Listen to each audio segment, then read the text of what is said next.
જય સ્વામિનારાયણ, નમસ્કાર, welcome to રીપી learning hub. વિદ્યાર્થી મિત્રો કેમ છો? મજામાં ને?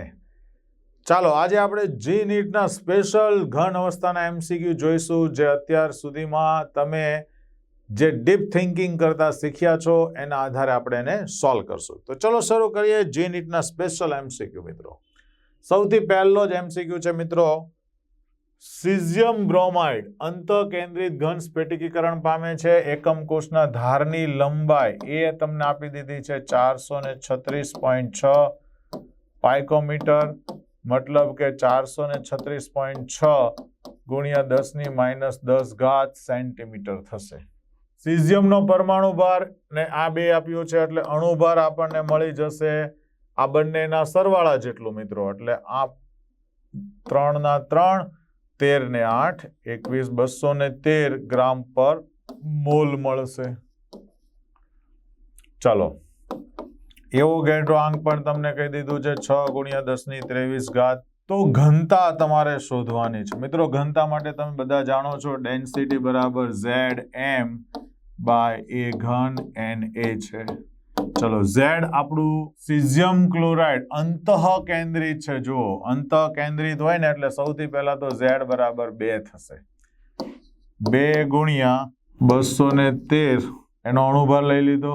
એનો ઘન એ છે 436.6 ગુણ્યા 10⁻10 હોલ ક્યુબ 6 ગુણ્યા 10⁻23. રેડી? ચાલો હવે મિત્રો તમે જુઓ તો ઉપરનું 436 લઈ લઈએ અને નીચે 436 ને હું 3 વાર લઈ લઉં છું. 436 3 વાર અને ગુણ્યા 6 કરી દઈએ એટલે 10⁻30 માંથી આ જાય તો 7 વધે છે મિત્રો. એક 436 ઉડી જાય છે.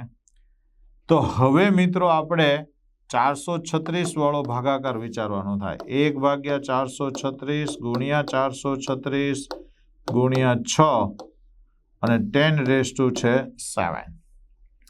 બરાબર? એટલે આપણે આનું સાદું રૂપ આપીએ, વિચારીએ. જે મિત્રો નિયરેસ્ટ 8 પોઈન્ટ જેવો જવાબ આવે છે એટલે આપણે 8.25 ગ્રામ પર સેન્ટીમીટર ક્યુબ લઈ લઈશું. બરાબર? એટલે આપણો જવાબ થશે સી ચેન્નઈ. ઓકે, ચાલો અહીંયા થોડું તમારે સાદું રૂપ વિચારવાનું. ચલો CaF2 સ્ફટિકમાં Ca+2 CaF2 આ પોઝિટિવ અને આ નેગેટિવ છે. તો મિત્રો આ ક્યાં ગોઠવાયેલા હોય છે? જો આ CCP રીતે ગોઠવાય તો આ ટેટ્રાહેડ્રલ વોઇડમાં ગોઠવાશે, મતલબ કે સમચતુષ્ફલકીય જગ્યામાં ગોઠવાશે. ચલો NaCl ને બીજો સવાલ લઈએ. NaCl ને 10⁻4 મોલ પરસન્ટ કાઢવું હોય તો આ 10⁻6 મોલ SrCl2 ઉમેરું. હવે આપણે જાણીએ છીએ કે દરેક Sr+2 જે છે એ 2 Na+ ના સ્થાન ખાલી કરશે અને એક જગ્યાએ Sr+2 ગોઠવાઈ જાય તો એક સ્થાન ખાલી રહે.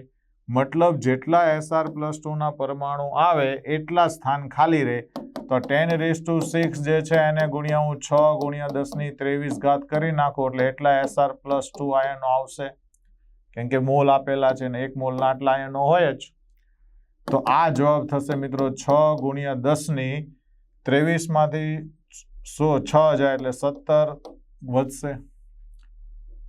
તો મિત્રો આ આપણો જવાબ થઈ ગયો. જુઓ. ઓકે, ચાલો નેક્સ્ટ મિત્રો, સાદા ઘનમાં હાજર પરમાણુ કુલ કદનો કેટલામો ભાગ રોકાય? ચલો સાદું ઘન,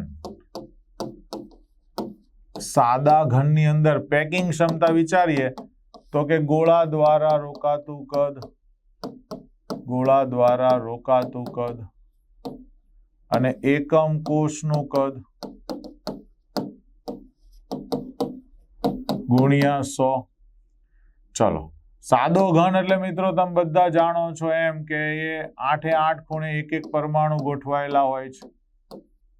બીજું કે દરેક પરમાણુ જે છે એ 8/1 અષ્ટમાંશ કરે એટલે એક પરમાણુ છે, એટલે ગોળા દ્વારા રોકાયેલું કદ એ 4/3 પાઈ r ના ઘન જેટલું થશે. હવે આ બંને જે ત્રિજ્યા છે તો એ બરાબર 2r થશે તો કે 2r નો ક્યુબ ઇઝ ઇક્વલ ટુ એકમ કોષનું કદ થાય તો મિત્રો હવે તમે જુઓ 4/3 પાઈ r ઘન ગુણ્યા 8r ઘન ગુણ્યા 100 r ક્યુબ ગયું 4 દુના 8 પાઈ બટે 6 into 100 સો જવાબ આવશે પાઈ બાય 6 છે ને ચાલો નેક્સ્ટ અંતઃકેન્દ્રિત એકમ કોષ બીસીસી એની પેકિંગ ક્ષમતા કેટલી તો કે એની પેકિંગ ક્ષમતા છે 68%. તો આની અંદર ખાલી જગ્યા કેટલી મિત્રો તો કે 100 માઇનસ 68% ઇઝ ઇક્વલ ટુ 32% છે ને ખાલી જગ્યાનો અંશ કીધો હોત તો મિત્રો 0.32 થતે એ બી યાદ રાખવાનું 32 છે એ પર્સન્ટેજ છે આને બદલે અંશ કીધો હોત તો 0.68 આ પણ યાદ રાખવાનું ઓકે ચાલો નેક્સ્ટ ધારની લંબાઈ એ હોય જો સાદો ઘન છે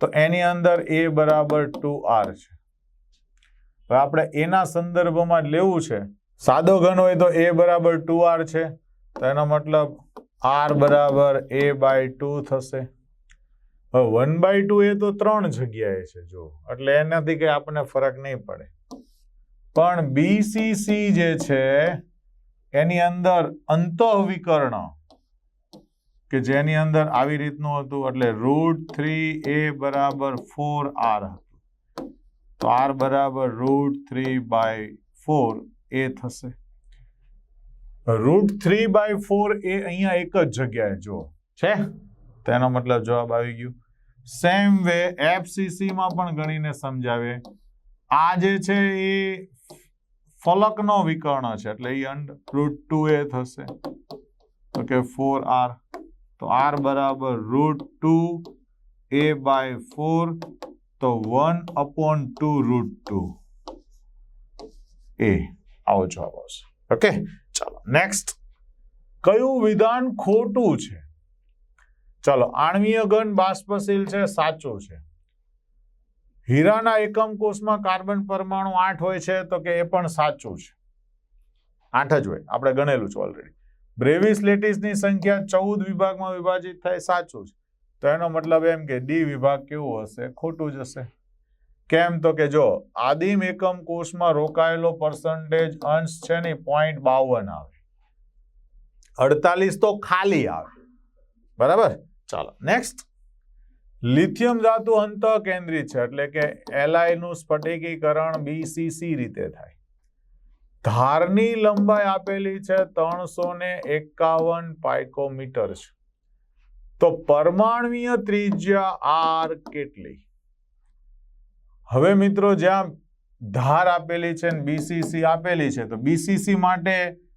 ધાર અને ત્રિજ્યા વચ્ચેનો સંબંધ હમણાં જ મેં તમને કીધું કે √3a બરાબર 4r થાય તો r બરાબર √3 ગુણ્યા 351 ભાગ્યા 4 રેડી તો આપણે આને 1.73 મૂકી દઈએ આ 351 મૂકી દઈએ અને ભાગ્યા 4 કરી દઈએ રેડી ચાલો જો આને 4 વડે ભાગી દો મિત્રો 4 ચોક 16 ને 4 તેરી 12 રેડી હવે 0.43 છે તો 351 ગુણ્યા 43 કરી કાઢીએ 4 પંજા 20 ને 4 તેરી 12 ને 2 14 ને 3 એકા 3 પંજા 15 ને 3 તારી 9 ને 1 10 0 9 3 5 અને 2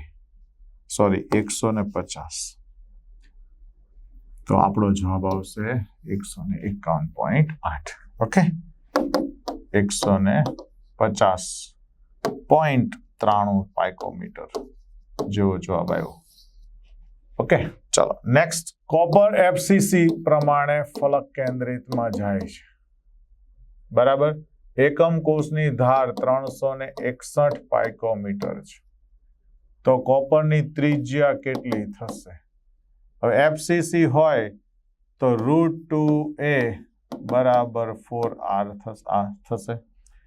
તો r બરાબર √2 361 ભાગ્યા 4, 1.41 ગુણ્યા 361 ભાગ્યા 4 થશે. આને હું નિયરેસ્ટ ટુ 1.5 લઈ લઉં ને તો 361 માં બીજા 180 ઉમેરીએ એટલે એ બેનો ગુણાકાર થઈ જશે. રેડી? એટલે જવાબમાં થઈ ગયું 541 ભાગ્યા 4, તો 4 એકા 4, બધામાં એકડો છે મિત્રો. ચાલો, વધુ 1 વધુ 14, 4 તેરી 12, આ જવાબ આવશે.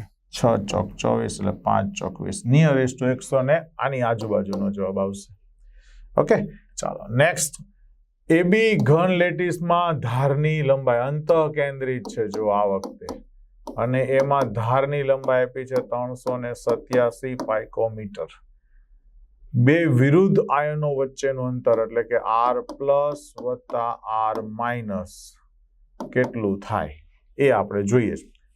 હવે આપણને ખબર છે કે અંતઃ કેન્દ્રિતમાં અંતઃવિકર્ણ જે છે એનાથી અડધું અંતર થવું જોઈએ. અંતઃવિકર્ણ છે √3a અને એનાથી અડધું એટલે 2. તો મિત્રો √3 એટલે 1.73 ગુણ્યા 387 ભાગ્યા 2. રેડી? આનો આપણે ભાગાકાર કરી નાખીએ. આને 2 વડે ભાગીએ તો 19 દુ 38. આને નિયરેસ્ટ ટુ મિત્રો 400 લઈ લો તો આ 200 જેવું જવાબ આવશે. 2 વડે આને ગુણી દઈએ તો 3 દુ 6 ને 17 દુ 34, 346 આજુબાજુ આવતો હોય એ આપણો જવાબ થઈ જશે. ઓકે, ચાલો નેક્સ્ટ. ત્રિકોણીય સ્ફટિક માટે કયું વિધાન સાચું છે? ખોટું વિધાન આ દેખાય છે. કેમ? તો કે એના બધી બાજુ અને બધા ખૂણા એક સરખા જ હોય.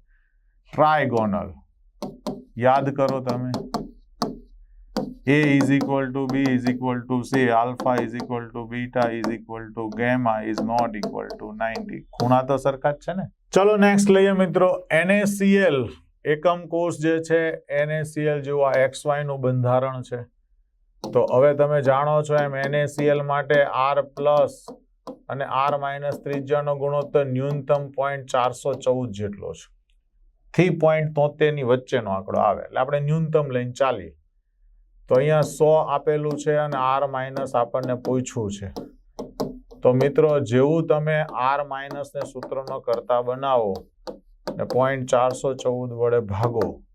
હવે આપણે 414 જ લઈએ અને 4 લઈ લઈએ તો આ 1000 ભાગ્યા 4 થશે એટલે નિયરેસ્ટ ટુ 250 આવશે. પણ એ 250 કરતા થોડુંક નાનું હશે તો જવાબ આવશે 241. ઓકે, ચાલો નેક્સ્ટ. શોર્ટકી ક્ષતિ શું છે? તો શોર્ટકી ક્ષતિમાં આપણે હમણાં જ NaCl નું ઉદાહરણ લીધું તો plus minus plus minus plus minus plus minus ને પ્લસ. તો મિત્રો શોર્ટકી ક્ષતિ એટલે બીજું કાંઈ નથી, એક ધન આયન નીકળી જાય તો એની જગ્યાએ ખાલી અવકાશ મળે છે. શું બને છે? ખાલી એક અવકાશ બને છે એટલે કે આયનોનો અવકાશ છે. ઓકે, ચાલો નેક્સ્ટ લઈએ મિત્રો.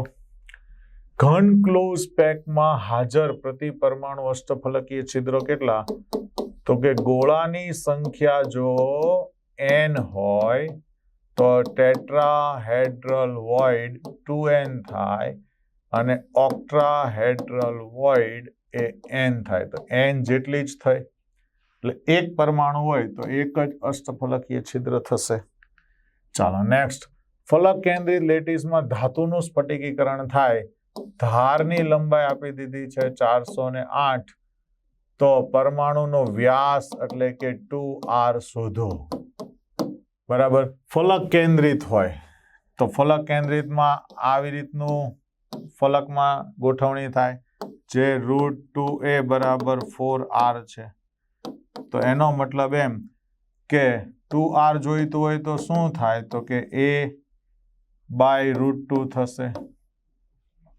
એ કેટલું આપેલું છે તો કે 408 આપેલું છે અને આ 1.41 એટલે 14 લઈ લઉં છું મિત્રો. તો આ પોઈન્ટ કાઢી નાખીએ તો અહીંયા આપણે મીંડું ચડાવી દઈએ. 14 દુ 28, 12 વિધા 128 થયા બરાબર.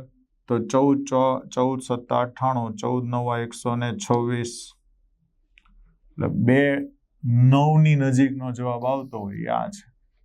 ઓકે ચાલો 290 જેવો જવાબ ગણી લેવાનો. નેક્સ્ટ, ક્યુબિક ક્લોઝ પેકિંગમાં મિશ્ર ઓક્સાઇડ છે. ચાલો એ દ્વિસંયોજક છે, ચતુષ્ફલકીય ખાલી સ્થાનોમાં છે એટલે ટેટ્રાહેડ્રલ વોઇડમાં છે. એનો ચતુર્થ ભાગ રોકે છે એટલે 1/4 હોય છે. અષ્ટફલકીય જગ્યા એક સંયોજક બી વડે રચાય છે. તો આ એ જે છે એ ઓક્ટાહેડ્રલ વોઇડમાં છે અને ઓક્સાઇડ જે છે O-2 એ છે બધા CCP રીતે ગોઠવાયેલા છે. એકદમ ઇઝી સવાલ મિત્રો. જો આની સંખ્યા n હોય તો ઓક્ટાહેડ્રલ પણ n જ હોય ને આની સંખ્યા 2n હોય પણ 2n ભાગ્યા 4 છે. આ 4 નીચે ગયો તો એનો મતલબ n/2 છે. તો આ 1/2 થાય ત્યારે આ 1 1 હોય તો આના ઉપરથી આપણે સૂત્ર વિચારી લઈએ. A સાથે B 2 અને O પણ 2 આવશે એટલે એનો મતલબ એમ થયો કે B જવાબ છે આપણો. ઓકે ચાલો નેક્સ્ટ લઈએ. BCC માં ખૂણા અને કેન્દ્રીય પરમાણુ દ્વારા મળતો અંશ કેટલો? જો BCC છે કે કોઈ પણ હોય, ખૂણા દ્વારા હંમેશા પરમાણુનો 1/8 ભાગ જ મળે અને કેન્દ્રીય પરમાણુ જે હોય એટલે કે અંદર એ હંમેશા આખો જ લેવાય એટલે કે 1/8 અને 1. ઓકે ચાલો નેક્સ્ટ. આંતરાલીય સંયોજનોના સંદર્ભમાં કયું વિધાન યોગ્ય નથી? ચાલો સૌથી પહેલું, શુદ્ધ ધાતુ કરતા ઊંચું ગલન બિંદુ ધરાવે તો હોય છે. ધાત્વીય વાહકતા જાળવી રાખે છે. શુદ્ધ ધાતુની સરખામણીમાં કઠણ છે. રાસાયણિક રીતે સક્રિય. 4 મુદ્દા આપણે વિચારીએ. ચાલો તો આંતરાલીય સંયોજનોમાં મિત્રો આવી રીતના ધાતુ પરમાણુ હોય છે. એના અંદરના ભાગમાં કોઈ જગ્યાએ કોઈ આવા પરમાણુ ગોઠવાય. સૌથી પહેલી વાત તો એ કે આ પરમાણુ અધાતુના છે. આ વચ્ચે જે છે એ કાં તો હાઇડ્રોજન, કાં તો કાર્બન, નાઇટ્રોજન, બોરોન જેવા અધાતુ છે બરાબર. આ ગલનબિંદુ વધારે સાચી વાત, વાહકતા જાળવે, સરખામણીમાં વધુ કઠણ હોય, બધી વાત સાચી, પણ રાસાયણિક રીતે નિષ્ક્રિય સક્રિય બને ને એ વાત યોગ્ય નથી. કેમ તો કે આંતરાલીય ધાતુઓને સક્રિયતા ઘટે. દાખલા તરીકે લોખંડની આંતરાલીય ધાતુ એટલે પેરિસનો એફિલ ટાવર, ઇન્ડિયામાં રહેલો ગોલ્ડન બ્રિજ, આ બધા જે છે આંતરાલીય ધાતુ છે, ધાતુના કાર્બાઇડ છે, લોખંડના કાર્બાઇડ, આયર્ન કાર્બાઇડ. તો મિત્રો એને ક્યાં કાટ લાગે છે, મતલબ રાસાયણિક રીતે સક્રિય નથી. ઓકે ચાલો નેક્સ્ટ. હીરાના એકમ કોષ દીઠ કેટલા પરમાણુ હોય છે? મિત્રો 8 હોય છે. આપણે થિયરિટિકલ વાત કરી ગયા. નેક્સ્ટ, FCC બંધારણ ધરાવે એકમ કોષની ધારની લંબાઈ આપેલી છે 404 પાઇકોમીટર, ઘનતા આપેલી છે 2.72 ગ્રામ પર સેન્ટીમીટરનો ઘન. તો પરમાણુ ભાર m શોધો. ચાલો શરૂ કરીએ. ઘનતા આપેલી છે Zm/A ઘન Na.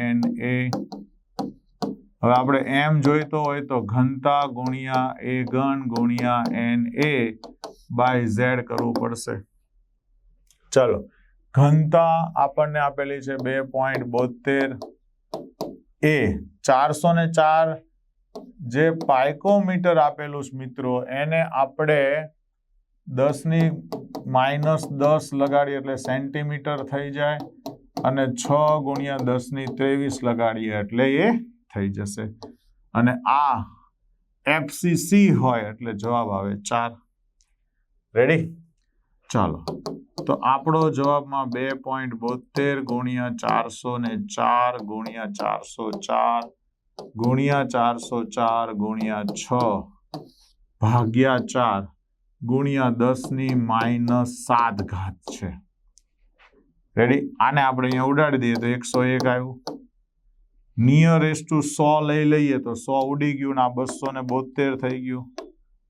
272 272 ગુણ્યા 404 ગુણ્યા 404 ગુણ્યા 6 ગુણ્યા 10 ની -7 થશે. ચલો સાદું રૂપ આપીએ આપણે મિત્રો. તો આ મિત્રો નિયરેસ્ટ ટુ 26.6 જેવો જવાબ આવશે. તો આપણો જવાબ થશે 27 ગ્રામ પ્રતિ મોલ. ઓકે, ચલો નેક્સ્ટ. એમ ધાતુ સીસીપી પ્રમાણે છે અને એન ધાતુ 1/3 ટેટ્રાગોનલ ના 1/3 ભાગમાં છે. તો આ જો n હોય તો આ 2n થાય, 2n/3 થાય. તો એનો મતલબ આ 1 છે તો આ 2/3 છે. હવે 3 લસા લઈ લઈએ તો m3 થાય અને n2 થશે. આયરું જો છે ને. ચાલો નેક્સ્ટ. જો ધારની લંબાઈ a છે, અંતઃકેન્દ્રિત ગોળા અને ખૂણાના કેન્દ્ર વચ્ચેનું અંતર, એનો મતલબ એમ કે આ અંતઃકેન્દ્રિત છે ને આ એનો ખૂણો છે, તો આ બંનેનું વચ્ચેનું અંતર એ √3a/2 થશે. રેડી? √3a/2 અહીંયા છે જો. કેમ? તો કે આખું √3a થાય. હવે એક ગોળાને આ સેન્ટરનો ગોળાની ત્રિજ્યા અને આની વચ્ચેનું અંતર r- અને r+ વચ્ચેનું અંતર √3a/2 બનશે. ઓકે, ચાલો નેક્સ્ટ.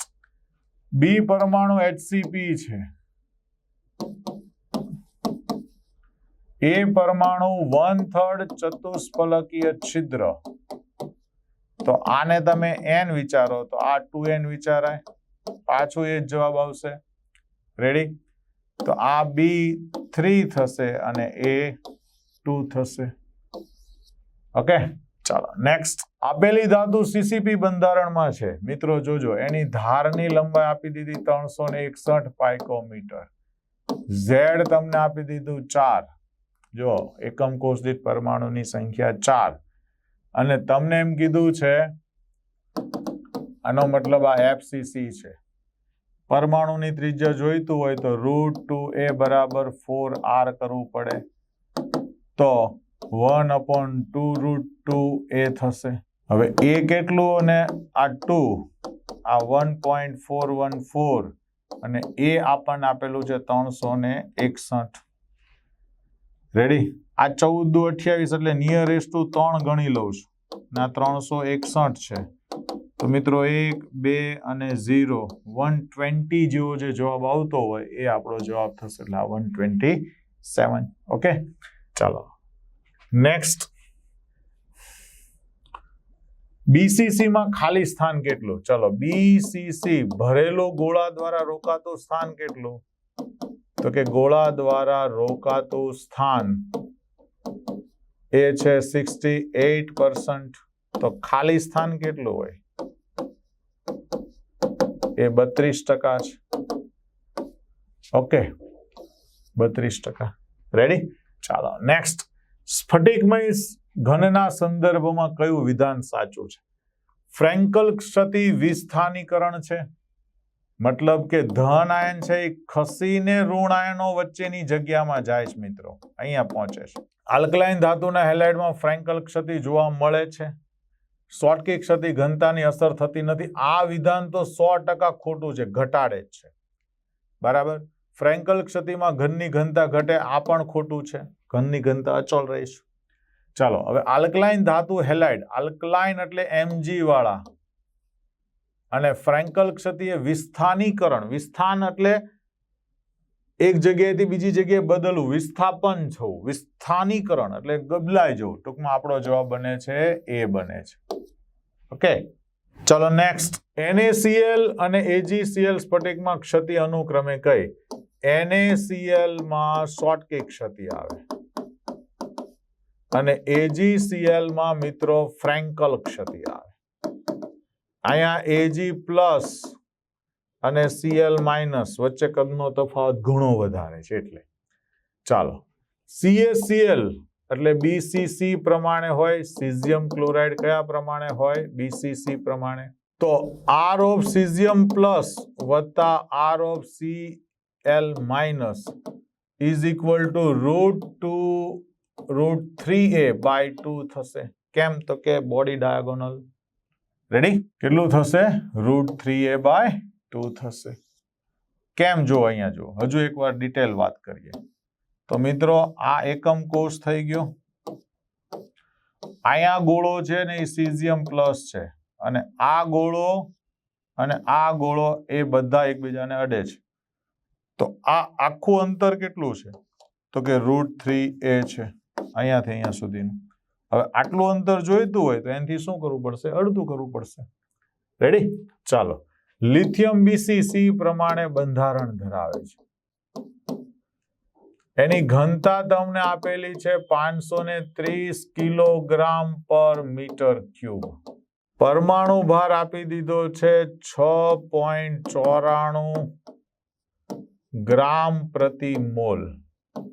હવે આ ગ્રામનું કિલોગ્રામ કરીએ એટલે 6.94 ગુણ્યા 10⁻³ કિલોગ્રામ પર મોલ થઈ જશે. 1000 વડે ભાગી દીધું.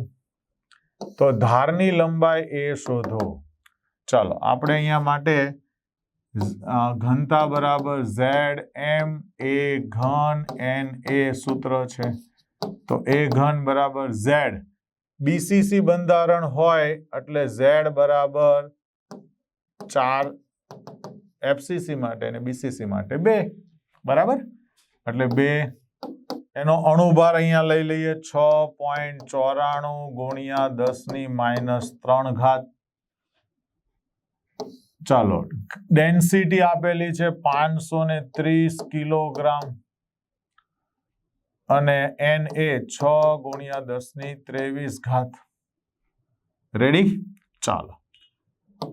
આને 7 ગણીને ચાલો. 7 દુના 14 530 ગુણ્યા 6 અને 10⁻26. ચાલો. તો આ 530 ગુણ્યા 6 કરીએ તો આનો જવાબ 0 6 તેરી 18 અને 5 6 30 ને 1 31 થશે. એટલે કે 3180 થશે. હવે મિત્રો આના પણ હું પોઈન્ટ કાપી નાખું તો 3 બીજા અહીંયા ઉપર જશે એટલે -29 થઈ ગયા. રેડી? આ કેવી થઈ ગઈ? -29 થઈ ગઈ. ચાલો 14 ભાગ્યા 3 કરીએ તો 3 ચોક 12 2 વૈધા તો 20 3 છંગ 18 ગુણ્યા 10⁻29. મને ના ફાવે એટલે હું કરી દઈશ 46 ગુણ્યા 10⁻30. હવે જો હું એ જોઈતું હોય તો મારે આનું ઘનમૂળ કાઢવું પડે જે 10⁻10 ગુણ્યા 46 નું ઘનમૂળ વિચારો. હવે તમે બધા જાણો છો 27 હોય તો 3 ઘનમૂળ નીકળે અને 64 હોય તો 4 નીકળે. મતલબ 3 અને 4 ની વચ્ચેનું આપણે 3.5 વિચારી લઈએ. તો મિત્રો આ મીટરમાં જવાબ આવ્યો જે 10⁻10 હોય. હવે 10⁻9 કરવું હોય તો 0.35 જેવો થશે એટલે કે આ જવાબ થઈ જશે 352 પાઇકોમીટર થશે. રેડી? ચાલો next. A plus B minus ionic ત્રિજ્યા આટલી છે. હવે તમે જો A પ્લસ ની ત્રિજ્યા અને B માઇનસ ની ત્રિજ્યા આપણે અહીંયા ગુણોત્તર લઈ જોઈએ એટલે આપણને આઈડિયા આવી જાય કે આ 1.81 10⁻10. આ બંને ગયું તો 90 દુ 180 છે. ઓલમોસ્ટ 0.5 જેવું છે. હવે જ્યાં 0.5 હોય ત્યાં સવર્ગાંક કેટલો થાય? 6 થશે. કેમ કે 0.414 થી 0.73 ની વચ્ચે થયું. જો 0.41 થી 0.73 ની રેન્જમાં આવી ગયું એટલે એનો મતલબ સવર્ગાંક કેટલો થશે? 6 થશે. ચલો કેલ્શિયમ ફ્લોરાઇડ CaF2 તો આપણે બધાને ખબર છે કે એનો સવર્ગાંક કેટલો તો કે 8 અને 4. રેડી? ચાલો નેક્સ્ટ. સ્ફટિકમય ઘનમાં X HCP પ્રમાણે છે. Y પરમાણુ ચતુષ્ફલકીય છિદ્ર ટેટ્રાહેડ્રલ વોઇડ નો 1/4 ભાગ રોકે છે. તો સૂત્ર કયું? માની લો કે આ n હોય તો આ 2n થશે. 2n/4 એટલે કે 1/1/2 મતલબ કે x2y એટલે આપણો જવાબ થઈ ગયો આ. ઓકે ચલો નેક્સ્ટ. એક ધાતુ BCC પ્રમાણે સ્ફટિકીકરણ પામે. હવે BCC પ્રમાણે આવે ને એટલે √3a બરાબર 4r સંબંધ સાચો છે.